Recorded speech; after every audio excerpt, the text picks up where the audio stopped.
নমস্কার বন্ধুরা, রূপালী মিনি ব্লগে আপনাদের সবাইকে স্বাগত জানাই। আশা করি সবাই ভালো আছেন। আজকে আবার একটি নতুন ধরনের শাকের রেসিপি নিয়ে আপনার সামনে এসে গেছি।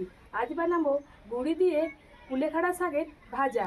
চলুন উপকরণ কী কী নিয়েছি দেখে নিন।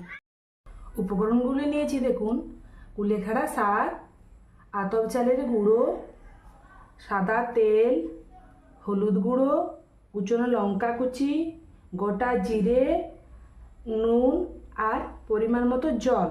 আর এবারে কুলেখাড়া শাক যেহেতু আগে ধুয়ে নিতে হয়, তাই আগে আমি ধুয়ে নিয়েছি। আর এই যে কাঁটাগুলো আছে এগুলো ছাড়িয়ে ছোট ছোট আকার করে এবারে কেটে নেব। ছোট ছোট আকার করে কেটে নিয়েছি, এই যে দেখুন। এবারে এটা ভালোভাবে মেখে নিই। চলুন, প্রথমে নিলাম কুলেখাড়া শাক, তারপর দেব গুঁড়ি,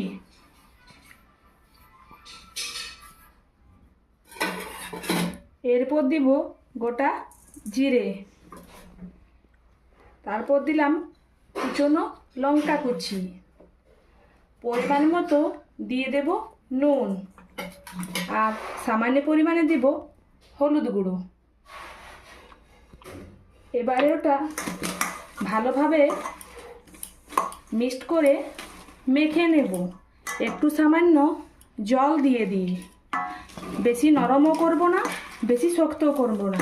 এবারে মেখে নিই। চলুন, ভালোভাবে মিক্সড করে মেখে নিয়েছি, এই যে দেখুন। বেশি শক্তও না আবার নরমও না।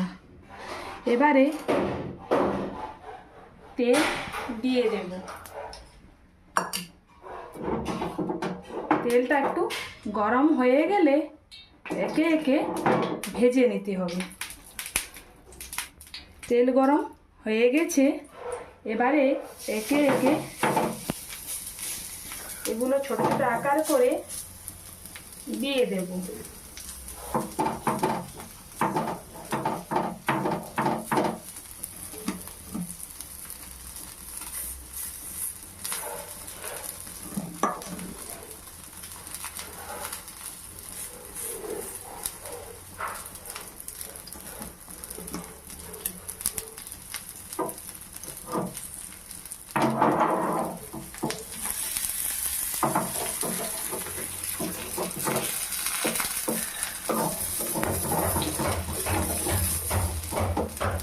এই যে লাল লাল ধারগুলো ভাজা ভাজা হয়ে গেছে দেখুন।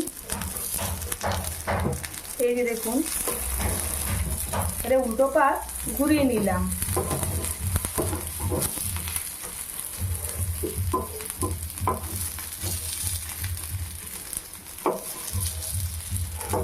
এটারও উল্টো পাশ ঘুরিয়ে নিলাম।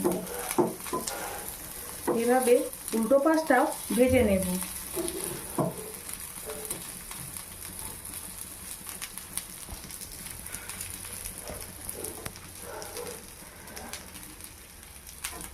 আর গ্যাসের আঁচটা একটু মিডিয়াম হাইতে রাখবেন।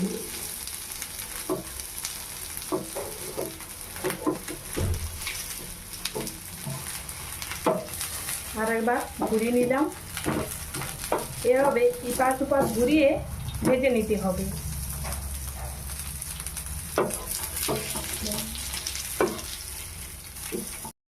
লাল লাল ভাজা ভাজা হয়ে গেছে, এবারে এটা উঠিয়ে নেব।